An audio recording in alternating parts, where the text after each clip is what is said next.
Good morning.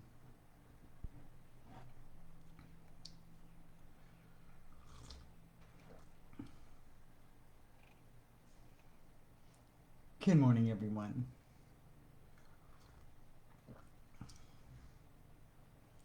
Pop on light this morning. Good morning. Hi, it's Stacy. This is Walking in My Shoes, and we are loving my veteran. Sorry, I popped on late. I lost track of time. I have flaws. Um, just want to say good morning. Don't forget we have lots coming up as usual. Wednesday night, Stephanie will give us our little self-care tips about 6:30. So please follow that with her on Wednesday night. Morning, Sunny D. Um, Thursday night, 7 p.m. TBI Shepherd's Clinic will be on to do that as well. Um, oh, it's okay, Sue. I was late as usual. They'll be on to talk about the TBI program that they have there. That is it is the Share Military Initiative. It is of no charge to veterans who have TBI, and they don't have to be diagnosed; just have the signs or symptoms of a TBI. I have a hair. Good morning, Melissa. Today, I wanted to do things a little different, and I'm doing this because I want to encourage you guys to do this as well.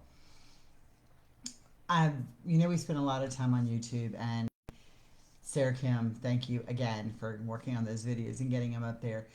But when you Google TBI and veterans, you're going to get the veteran story. You get it a lot. Um, and part of our advocacy here is pushing for caregivers, family members to be part of the whole program. Um, we are so overlooked so often in everything that goes on. Counseling is counseling for the veteran, and it should be their private counseling session, but it is their spin on their life, and it is what they are feeling, and we're all allowed to feel our own way and be in our own situation. And so when they go to counseling, it is their spin. um, when you go to marriage counseling, if you're not dealing with a marriage counselor who deals with, or couples counseling with PTSD, again, that is spun to be a regular a regular relationship, and we don't live that life. So today is really about, I would encourage and ask every one of you to do a video clip, 5 minutes, however long it goes, to be your story. What is your story? What are your challenges? What are your difficulties? What is it like to walk this journey? We see good morning, Ann, and I will text you my number in a minute, message you, just call me this afternoon, what works for you. What is your journey? We all have different stories. I've said this 1,000 times. PTSD is not a one size fits all diagnosis. When you mix in TBI, it is definitely not a one size diagnosis. And where everybody is in their relationship with their past baggage, with their current baggage, where your veteran was with their baggage, what your veteran, it all plays this role.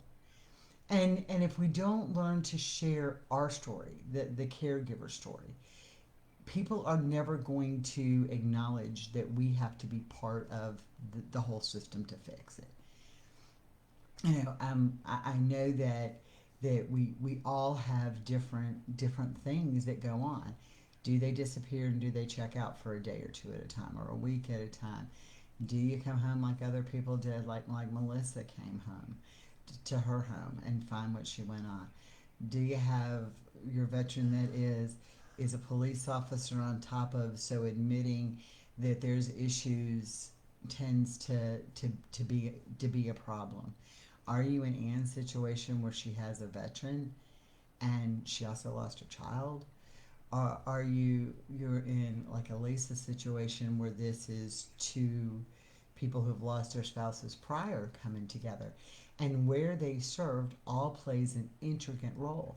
You get Nakia on here, and the fight she had to make from a Vietnam era veteran is tough. So if I had to share my personal caregiver, I hate that word. I hate that word. My personal story. My personal story is going to be something like this. I met my veteran after I had 2 failed marriages later on in my life. I had just come out of a very long relationship that was very narcissistic. I meet this guy, I fall madly in love with him, and he has PTSD. He's a combat veteran. I didn't know that story. I didn't understand what it was going to be like in our house, but I woke up quick. This thing just creeps in, and good morning, Stacy. Morning, Nikki. It just creeps in. It creeps into our lives somewhere unexplained. We're not prepared. We don't know that it's there. It's tough because when you see the videos of the guys talking about it, they at least knew, being in a combat situation, they at least knew that the potential was there, that they saw this. We didn't see that pain. We didn't see that trauma. We didn't see all of that.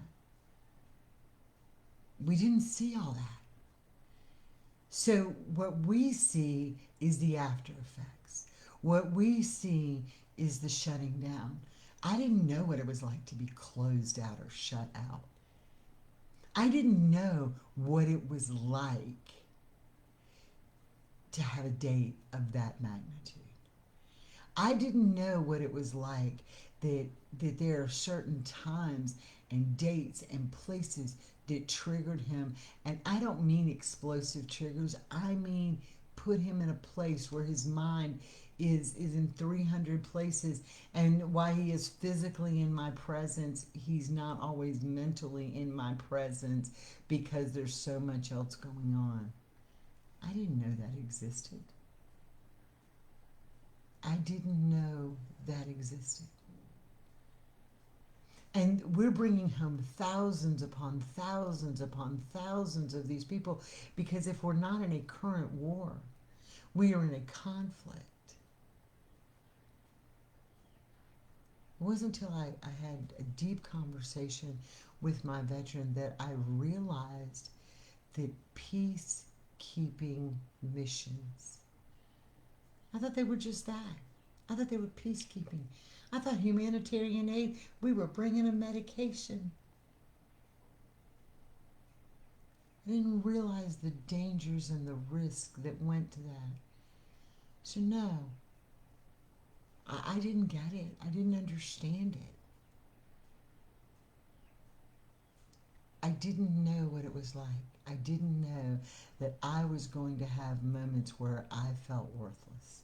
I didn't know that I was going to have moments where I felt like I had failed.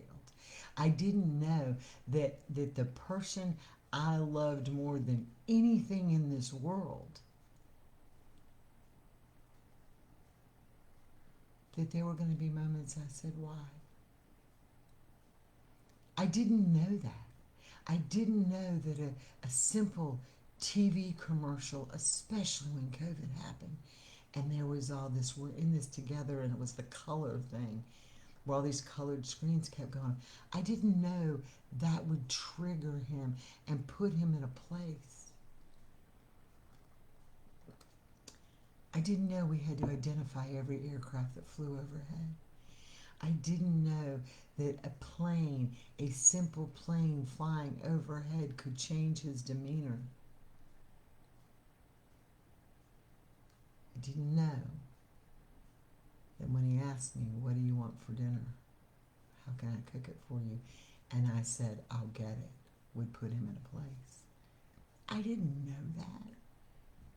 I lived that. I live that every single day, just like so many of the rest of us live. Yay, Colleen. We live these lives. I didn't know what it was like for him to check out and go sit outside for what seemed like days. I mean, we'd go to bed together.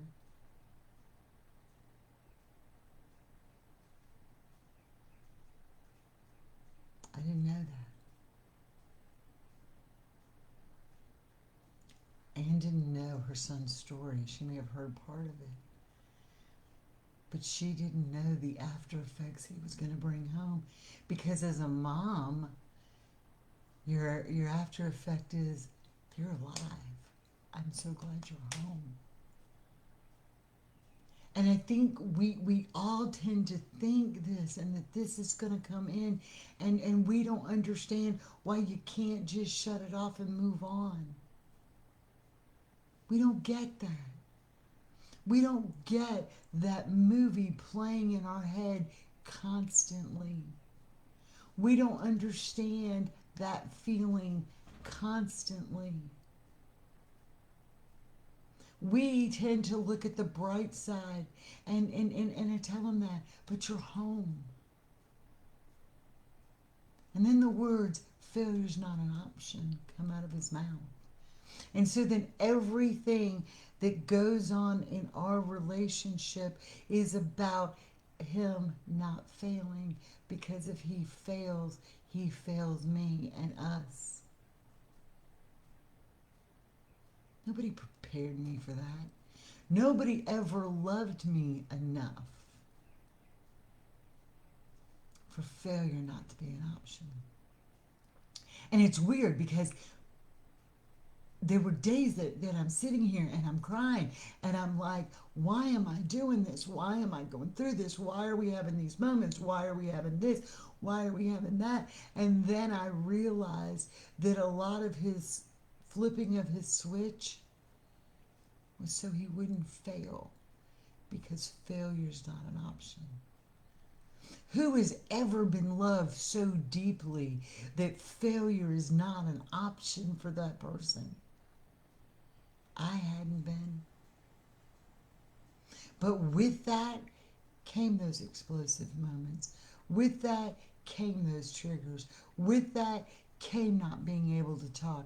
Yeah, we could talk about silly stuff like saving the bread, the crust off of the pizza and dipping it in marinara the next day because that's how he likes it. We could talk about the fact that when we first got together that he has to sleep with a fan on at night, and so do I, and that's what we jokingly say, you had me at fan.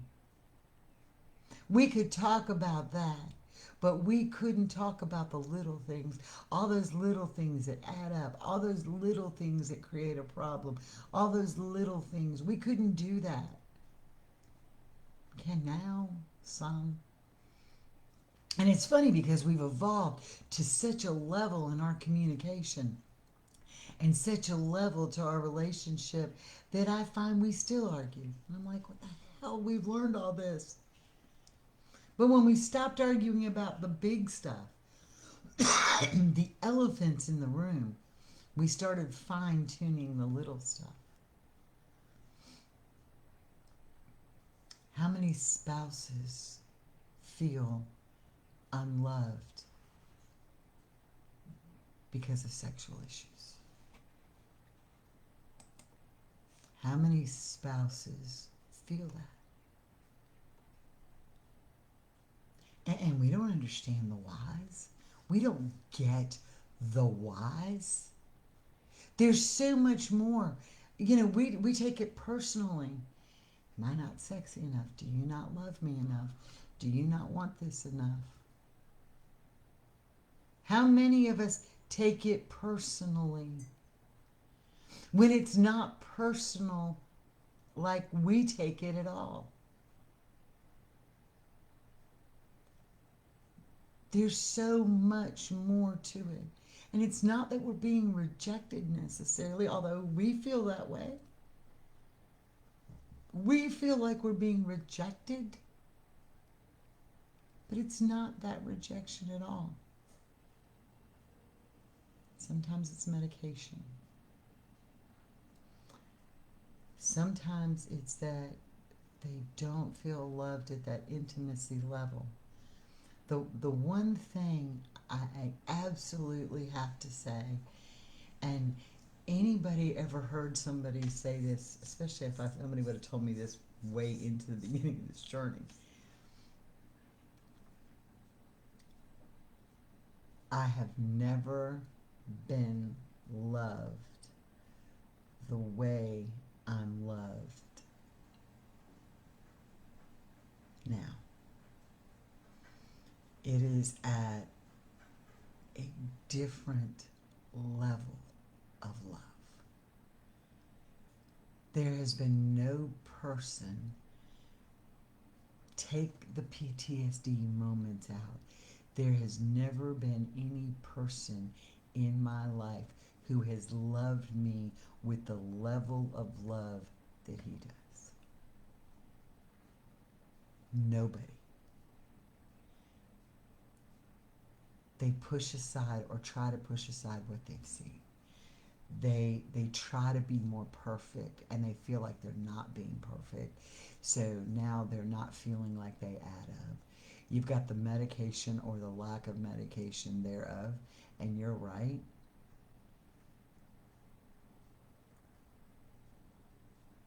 This past year, Stephanie, I'm not making excuses for this past year. I'm just laying the facts out. This past year, any veteran that has served is in a place at a level we can't begin to explain. And you know why? Because we haven't lived that life. They are our protectors. They have to protect us. And then the passion turns from passion to a mission. I never got it. I never understood it until those words kept ringing back in my head. Failure's not an option. I don't care how much you try to shelter them, sorry y'all, from the news and stuff. I don't care. They see it in the real world. You can't go to the store without a mask. You can't do this. You can't do this.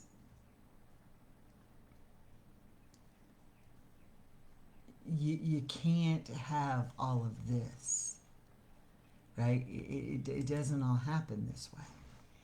And we sit back, and they're so focused on that protection mission, because protecting you and your girls, Stephanie, protecting you and your girls, in his mind, is a much bigger mission than showing you passion.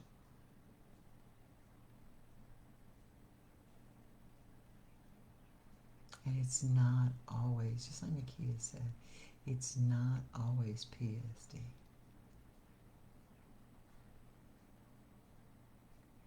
Oh yeah. The time frame is ridiculous. You're going to find that when Melissa's dead on, the more they try and they fail at something little, okay, little. Like, we can be heating up something for dinner, like something silly. I mean, not like some major dinner. And then we get on the couch and we're having a conversation, and the conversation is evolving, and we're having a good, we're getting there. Or something is that he started something for dinner, and I'm laying in his lap, and we're having some time, and something minor happens, like you burn the grilled cheese. I don't know. Okay, minor. Now he feels like a failure. And then how many times have all y'all heard the words, can I do something else wrong? What else can I do wrong today? That failure, that lack of, that feeling like a failure, you don't realize how much it dominates them. And then when they feel like a failure, right, and they're more focused on this, then they do two things. They either deflect it to you because they can't accept it yet because it makes them feel like a failure. Okay, so it gets deflected to you because they have a mission. They can't stop this mission. They're perfect in their mission. They don't need to be distracted in their mission. So it pulls it, they push it to you and they deflect it, or it becomes after the heat of the moment. Can I do anything else wrong?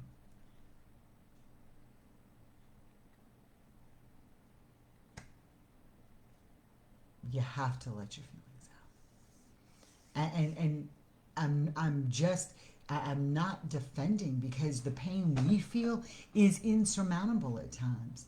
The tears we cry are insurmountable at times. Nobody gets the tears we cry. Nobody gets the fact that it is when comments are made and you feel rejected during that, especially during the sex part, or you feel rejected, okay? Nobody understands them who doesn't live this life. You know, we hear the veterans say their story about, you don't know what it's like. You don't know what it's like because you've never been there. People don't understand it because they've never been there, right? They say that, but they're not in our shoes, so they don't know what it's like, because you're right, we haven't been in that veteran perspective, but they haven't been in ours either. There are tears that are cried, lots of them. There are things that are thrown in our own world, lots of them. You don't share this with the world because you feel isolated. How are you going to share this with your friends and family? They're going to be like, you need to pack up and you need to leave. But the reason we don't, a lot of people are like, we don't leave. And so you get some of these people who truly don't leave because there's money involved in that caregiver stipend thing, right? Walk in mine. Just like Sarah said, walk in these shoes. Walk in what it's like when you feel like you're a failure. Walk in what it's like when you feel that you've been rejected. Walk in the shoes of what it's like when you are trying to get them help and they don't see it. They look at it as a conspiracy against them. Walk in their shoes when you ask them to do something and it becomes a major chore. Walk in those shoes when you need something done right now and it gets put off, and so you do it because it's easier, our own path of least resistance. Walk in those shoes. Walk in the shoes that Nakia walks in, where there's a physical change. Right? Walk in there where there's a physical change, where you become the physical caregiver because you have to be. Walk in our shoes. Do this. Walk in ours.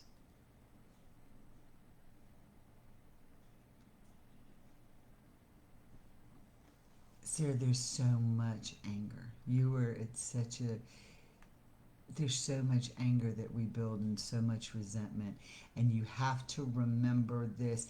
If I have to give any spouse, caregiver, partner, whatever you want to say, okay, the one thing the one thing that I have to say is this: life is not fair. So if you're looking for an equal balance of give and take in the relationship, in any relationship, you're never going to find it. To get past this, where everybody is at a different place, how did I get past it? I had to heal me. I had to find me. I had to know who I am. I had to understand that I have value. I had to go through my own past luggage and decide it was time to throw a lot of that shit in the trash can. You have to do that. That's why I think it is important and instrumental that we take, want to talk about hard stuff. It is hard, Sarah. There is no doubt it's hard. You want to talk about, you don't have to put them out on YouTube, you don't have to put them anywhere, but I'm telling you, sharing your story, sharing what you've accomplished, sharing how you feel, because what's the one thing almost all of us say? We can't share that with them.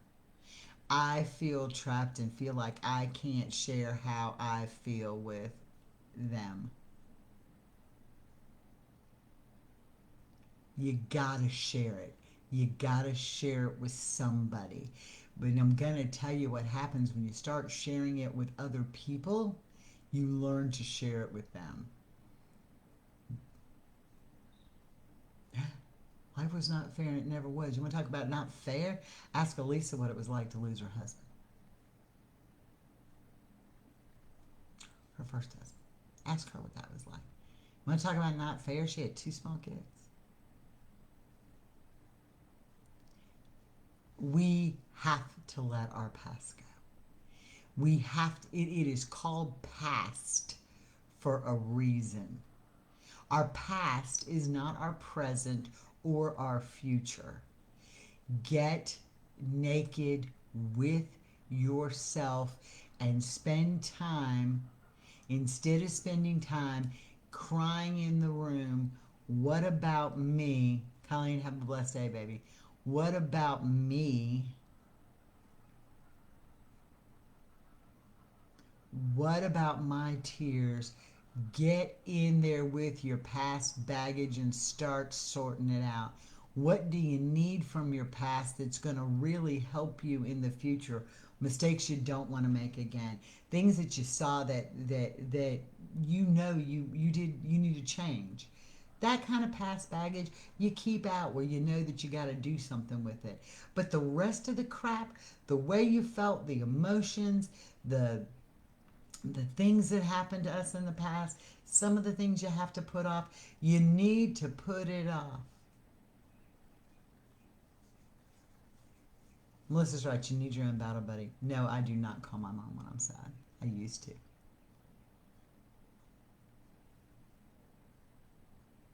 I used to. But they don't understand. So when you talk to people who don't understand, when you talk to people who don't get this process, when you talk to people who've never been in our shoes directly, they judge and they get an idea and they get a preconceived idea. So then anything you try to share about the place and the level that you're in, they take it and say, why are you doing this? You don't need to be here. And they fuel you with more doubt. They fuel you with more doubt. So this is me personally. I find that sharing it with people who don't get it, who are not like-minded, that's why we know that the buddy system is working for the military. That's why we know that the buddy system is working for our veterans. They can talk to each other in a way that we can't. They talk in some jargon that we don't even begin to understand. They can shake each other's hand and know they're in a place that they always have each other's back. They know that. We don't have that. And when you start, they don't sit there and tell their story to non-veterans. How often do you hear them open up and tell their story to non-veterans? it's hard enough to get them to share their story with us, and not the details, but just what they're going through. So, how often does Mike share that with somebody else? You look at the spouses who were on Let's Talk, the men, and we encourage that. You have Jeremy on there, you have Carl on there, and you have Lane on there. Right? And we can have 18 people on there. Now, they may be listening, because I know that Sarah Kim's is every now and then. They may be listening, but they're not sharing because they're not all like minded. And they don't share it with their families. They don't share all the intimate details with us. So when we sit here and are in our space that we're in, that's why we create these groups. When you're in the space that you're in, we are your battle buddy. We are your one who's been there. We may not have been in the exact same company, unit, whatever they want to be called in the various branch, at the exact same date, at the exact same time as somebody else, but the whole understanding they have. Okay? That whole understanding they had. No, Stephanie, doesn't weakness to them is a sign of failure? Why do you think these guys come home the way they come home? Because if they admit they have a problem, they feel weak, and you will hear that on the movie Prescribing Normal. That veteran story is amazing. But that's what happens, and that's the real world. Just like when we go out and try to share our life with somebody who doesn't know how it is to live here in our homes, we may not have the exact same things going on, but we all have the same genuine, it's like a same generalness to it. I can't even speak today. We all have that. That's a commonality we all have. So we get it. We get the crying. We get the fact that we feel worthless. We get the fact that we feel resented. We get the fact that we feel put down. We get the fact that they spew anger. We get all that. Okay? We get all of that when we talk to each other, because we've all been there. We get the fact that sometimes sex may not be good. We get the fact that sometimes I want it too often. We get that because we've all been here. And so it's easier to do what we do here and talk.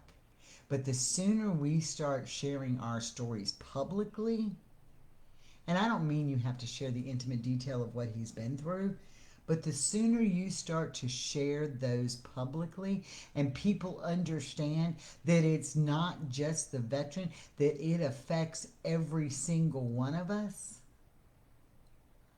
the better it's going to be. You look at the people who are making changes. You look at Boone Cutler and how he has opened up. Here is this big, bad warfighter who sat there and told us, it's in his book, but he sat there and told us, you want humbling? Have your wife push you around in a wheelchair because you can't move. That's humbling. Look at Mama Lutz, who shared her story, who ate lunch with her child, and knew there was something wrong and didn't know enough to see the signs. Those kind of stories are what's going to change the outcome, just like our stories. We all have a story to tell. We all have a story to share. And we are all way stronger than we think that we are. Your story is amazing. Yes, there are days you feel rejected. Yes, there are days you cry. Yes, there are days you want to do that. Girl, if you find a veteran that can be humble, God love you. Boone Cutler is the only one on my list of humbleness.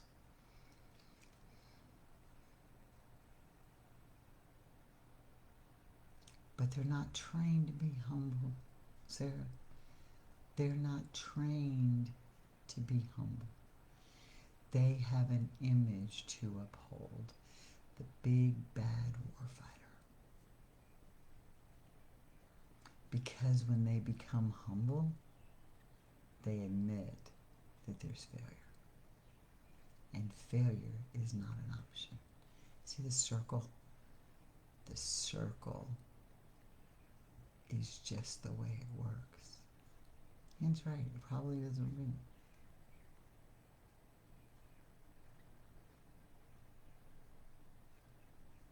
You can't help him, you just don't know it yet. So you were at such a point, you were at that tipping point. I can see that tipping point, and I know right now this is great. Okay, this is great. Sarah, I know that you're in this place where you've evolved to, and where your comments are coming from, and how you're starting to see things.